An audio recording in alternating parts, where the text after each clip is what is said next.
یہ بالکل ہو سکتا ہے کہ یہ تمام باتیں آپ کے شوہر نہ کرتے ہوں. سب شوہر اتنے ایکسپریسو نہیں ہوتے.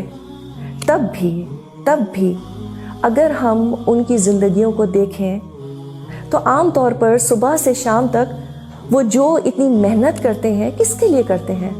اور کیا یہ آسان ہے؟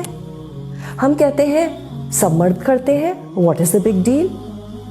اگر ہمارے شوہر ہمیں کہیں یہ کہہ دیں کہ what is the big deal, ساری عورتیں بچے پیدا کرتی ہیں، اٹھو اینڈ گیٹ گوئنگ، ہمیں تو لٹرلی آگ لگ جائے، رونا دھونا اور پتہ نہیں کس کس کو فون کر ڈالیں کہ ان کو تو میری قدر ہی نہیں ہے.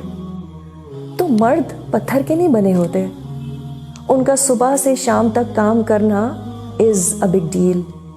اور ہمیں کرنا بھی کیا ہے اپنے آپ کو جہنم سے بچانے کے لیے؟ ایک لفظ اپریسیشن کا، تھینک یو سو مچ، بس that's all Allah expects from اس.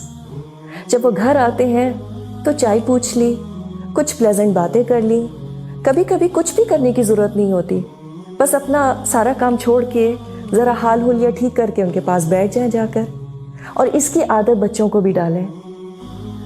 کبھی مائیں پکنک وغیرہ پر اپنے بچوں کے ساتھ کرکٹ کھیلنے کی کوشش کرتی ہیں، تو میں تو ایٹ لیسٹ اپنے بچوں کو کہتی ہوں دیکھو ایزی بال کرانا پلیز. اللہ سبحانہ تعالیٰ is so merciful to us women, he knows us too well. Some times he gives us such easy balls to play. مگر ہمارا سارا فوکس کس بات پہ ہوتا ہے؟ But why. تھوڑا سا ذرا ہاؤ بھی دیکھ لیں. It can't get easier than this.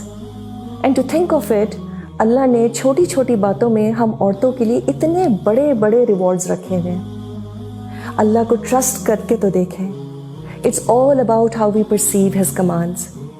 So the trick is to forget about why and focus on how.